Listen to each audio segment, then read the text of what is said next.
ನಾವು ಹೊರಡ್ತಾ ಇದ್ದೀವಿ ಶ್ರೀ ಮಾರಮ್ಮ ದೇವಿಯ ದೇವಸ್ಥಾನಕ್ಕೆ. ಹೆಲೋ ಹಾಯ್ ಫ್ರೆಂಡ್ಸ್, ತವ್ರ ಮನೆಗೆ ಬಂದು 3 ದಿನ ಆಯ್ತಲ್ವ, ಎಲ್ಲಿಗಾದ್ರೂ ಹೊರಗಡೆ ಹೋಗೋಣ ಅಂತಂದ್ಬಿಟ್ಟು ಮಂಗಳವಾರ ಆಗಿರೋದ್ರಿಂದ ದೇವಸ್ಥಾನಕ್ಕೆ ಹೋಗೋಣ ಅಂತಂದು ನಾವು ಯಾವಾಗಲೂ ಹೋಗ್ತಾ ಇರೋಂಥ ದೇವಸ್ಥಾನ. ಅಲ್ಲಿ ಗೌರಸಮುದ್ರ ಅಂತ ಹತ್ರನೇ ಇರೋವಂಥ ದೇವಸ್ಥಾನ. ಗೌರಸಮುದ್ರದ ಹತ್ರ ಶ್ರೀ ಮಾರಮ್ಮ ದೇವಿ ದೇವಸ್ಥಾನ ಇದೆ, ಮತ್ತು ತುಂಬಲ ಹತ್ರನೂ ದೇವಸ್ಥಾನ ಇದೆ. ಫಸ್ಟು ನಾವು ಗೌರಸಮುದ್ರ ದೇವಸ್ಥಾನಕ್ಕೆ ಹೋಗಿ ಬಂದಮೇಲೆ ತುಂಬಲ ಮಾರಮ್ಮಗೆ ಬರಬೇಕು. ಅದರಿಂದ ನಾವು ಫಸ್ಟು ಇಲ್ಲಿ ದೇವಸ್ಥಾನಕ್ಕೆ ಹೋಗ್ತಾ ಇದ್ದೀವಿ. ನೋಡ್ತಾ ಇರ್ಬೋದು ನೀವು, ಪ್ರತಿ ಮರದ ಕೆಳಗೆ ಎಲ್ಲೆಲ್ಲಿ ನೆರಳಿದೆಯೋ ಅಲ್ಲೆಲ್ಲ ಬಂದುಬಿಟ್ಟು ಬೇರೆ ವಲಸೆ ಬಂದಿರ್ತಾರಲ್ಲ ಅವರೆಲ್ಲ ಅಲ್ಲಿ ಮರಿ ತೊಗೊಂಡ್ಬಿಟ್ಟು ಅರಕೆ ಕಟ್ಕೊಂಡು ಈ ಥರ ಮಟನ್ ಎಲ್ಲ ಮಾಡ್ಕೊಂಡು ಊಟ ಮಾಡಿ ಹೋಗ್ತಾರೆ. ನಾವು ಸಹ ಇದೇ ರೀತಿ ಎಷ್ಟೋ ಸತಿ ಬಂದು ಮಾಡ್ಕೊಂಡು ಹೋಗಿದ್ದೀವಿ. ಈ ಸತಿ ಹೇಗೋ ಹತ್ತಿರ ಬಂದಿದ್ವಲ್ಲ ಅಂತ ದೇವಸ್ಥಾನಕ್ಕೆ ಹೋಗ್ಬರೋಣ ಅಂತ ಬರ್ತಾ ಇದ್ವಿ. ಈ ಜಾತ್ರೆ ಸಿಡಿ ಉತ್ಸವ ಅಂತೂ ತುಂಬ ಜೋರಾಗುತ್ತೆ. ಜಾತ್ರೆ ಟೈಮಲ್ಲಂತೂ ಫುಲ್ಲು ನೋಡೋದಕ್ಕೆ ಆಗೋದಿಲ್ಲ. ಆದ್ದರಿಂದ ನಾವಿಲ್ಲಿ ಬೇರೆ ಟೈಮಲ್ಲಿ ಬಂದು ನೋಡ್ಕೊಂಡು ಹೋಗ್ಬಿಡ್ತೀವಿ. ನೋಡ್ತಾ ಇರ್ಬೋದು, ನಾವಿಲ್ಲಿ ದೇವಸ್ಥಾನಕ್ಕೆ ಬಂದಿದ್ದೀವಿ. ಈ ದೇವಸ್ಥಾನ ಜಾತ್ರೆ ಆದಾಗೆಲ್ಲ ಅಪ್ಪರು ಅಂದರೆ ಅಂಗಡಿ ವ್ಯಾಪಾರ ಮಾಡ್ತಾ ಇದ್ದಿದ್ದಲ್ವ, ನಾವು ಸಹ ಬಂದು ಜೊತೆಗೂಡಿ ಎಲ್ಲ ವ್ಯಾಪಾರ ಮಾಡ್ಕೊಂಡು ಹೋಗ್ತಾ ಇದ್ವಿ. ಇನ್ನು ಮಕ್ಕಳಿದ್ದಾಗ ಅದು ಒಂಥರ ತುಂಬ ಚೆನ್ನಾಗಿತ್ತು ಅಂತ ಹೇಳ್ಬೋದು. ಇನ್ನು ದೇವಸ್ಥಾನಕ್ಕೆ ಬಂದ್ವಲ್ಲ, ಇವತ್ತು ಮಂಗಳವಾರ ಆಗಿದ್ದರಿಂದ ಸಿಕ್ಕಾಪಟ್ಟೆ ರಶ್ ಇತ್ತು. ಒಳ್ಳೆ ಆರತಿ ಮುಗಿಸ್ಕೊಂಡು ಆರತಿ ತೊಗೊಂಡು ಹೋಗ್ತಾ ಇದ್ವಿ. ನೋಡ್ತಾ ಇರ್ಬೋದು ಎಷ್ಟು ಹೂವು ಇದೆ, ಮುಖ ಒಂದು ಕಾಣ್ತಾ ಇದೆ ಅಮ್ಮ ಅವ್ರಿಗೆ. ಎಷ್ಟು ಥರದ ಹೂವೆಲ್ಲ ತಂದು ಕೊಡ್ತಾ ಇರ್ತಾರೆ. ದೇವರು ತುಂಬ ಹೋಗ್ತಾ ಇತ್ತು ಅಂತ ಹೇಳ್ಬೋದು. ಇನ್ನು ಆರತಿ ಎಲ್ಲ ತೊಗೊಂಡು ತೀರ್ಥ ಪ್ರಸಾದ ಎಲ್ಲ ತೊಗೊಂಡು ಮೊಡ್ಲಕ್ಕಿ ಕೊಡೋರು ಎಲ್ಲ ಹರಕೆ ಕಟ್ಕೊಂಡಿರ್ತಾರೆ, ಅವರೆಲ್ಲ ತಗೊಂಡು ಕೊಡ್ತಾ ಇದ್ರು.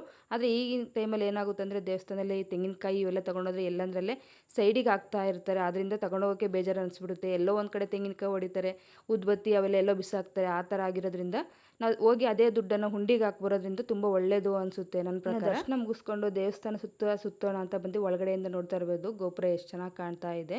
ಇನ್ನು ಎಲ್ಲ 3 ಸುತ್ತಬಿಟ್ಟು ದೇವಸ್ಥಾನದಿಂದ ಹೊರಗಡೆ ಹೋಗೋಣ ಅಂದರೆ ಒಂದು ಫೋಟೋ ತೆಗೆಸ್ಕೊಳ್ಳೋಣ ಅಂತ ಅಣ್ಣನ ಹತ್ರ ಅಂದ್ವಿ. ಅದಕ್ಕೆಲ್ಲ ಒಂದು ಫೋಟೋ ತೆಗಿತೀನಿ ಅಂತ ಇಲ್ಲ ಅಣ್ಣ ನಿಂತ್ಕೊ ಅಂತಂದರು. ಅಲ್ಲಿ ಸಹ ಎಲ್ಲ ಫೋಟೋ ತೆಗೆಸ್ಕೊಂಡ್ಬಿಟ್ಟು ಹೊರಗಡೆ ಬಂದ್ವಿ.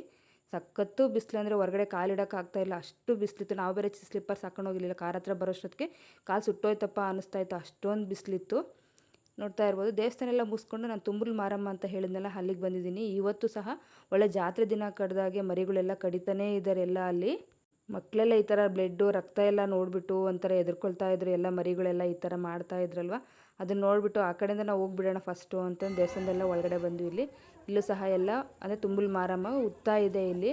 ಅದನ್ನೇ ದೇವಿ ಸ್ವರೂಪದಿಂದ ಇಲ್ಲಿ ಪೂಜೆ ಮಾಡ್ಕೊತ ಬಂದಿದ್ದಾರೆ. ಇಲ್ಲಿ ನೋಡ್ತಾ ಇರ್ಬೋದು, ಇಲ್ಲೂ ಸಹ ಎಲ್ಲ ಹೂವು ಎಷ್ಟೊಂದು ಥರದ್ದು ಹಾಕಿದ್ದಾರೆ. ಇಲ್ಲಿ ಇನ್ನೂ ಸಾಕಷ್ಟು ಜನ ಬರ್ತಾನೇ ಇದ್ದರು. ಆದಷ್ಟು ನಾವು ಬೇಗ ಮುಗಿಸ್ಕೊಂಡು ಬಂದುಬಿಡೋಣ ಅಂತ ಅಲ್ಲೂ ಸಹ ಒಂದೆಲ್ಲ ಫೋಟೋ ಹೊಡ್ಸ್ಕೊಂಡು ಬಂದ್ವಿ. ಇನ್ನು ಹೇಗೋ ತಿಂಡಿ ಮಾಡಿರಲಿಲ್ಲಲ್ವ, ಮನೆಯಿಂದನೇ ಇಲ್ಲಿಗೆ ತಿಂಡಿ ತೊಗೊಂಬಂದು ತಿನ್ನೋಣ ಅಂತಂದು ಸಪ್ರೇಟ್ ಬಂದ್ವಿ. ಎಲ್ಲಿ ನೋಡ್ರೂ ಮರದ ಕೆಳಗಡೆ ಮರಿ ಕಡಿತಾನೇ ಇದ್ರಲ್ವ, ಹೊರಗಡೆ ಬಂದು ಔಟ್ಸೈಡು ನಾವು ಊರು ಆಚೆನೇ ಬಂದು ಇಲ್ಲೆಲ್ಲ ತಿಂಡಿ ತಿಂದ್ಕೊಳ್ತಾ ಇದ್ವಿ. ಪಲಾವು, ಮೊಸರು ಬಜ್ಜಿ ಮತ್ತು ಸೌತೆಕಾಯಿ ಎಲ್ಲ ತೊಗೊಂಬಂದಿದ್ವಲ್ಲ, ಎಲ್ಲರೂ ಹೊರಗಡೆ ಈ ಥರ ಕುತ್ಕೊಂಡು ತಿನ್ನೋದ್ರಿಂದ ಒಂಥರ ಔಟಿಂಗ್ ಬಂದಂಗೆ ಇರುತ್ತೆ. ತುಂಬ ಚೆನ್ನಾಗಿತ್ತು ಪಲಾವ್ ಸಹ. ಎಲ್ಲರೂ ಏನೋ ಊಟ ಮಾಡ್ಕೊಂಡು ಹೊರಟ್ವಿ. ಓಕೆ ಫ್ರೆಂಡ್ಸ್, ಬಾಯ್. ನಿಮ್ಗೆ ಈ ವಿಡಿಯೋ ಇಷ್ಟ ಆಗಿದ್ರೆ ಒಂದು ಲೈಕ್ ಮಾಡಿ, ಆದಷ್ಟು ನಮ್ಮ ಚಾನಲ್ ಸಬ್ಸ್ಕ್ರೈಬ್ ಮಾಡಿ.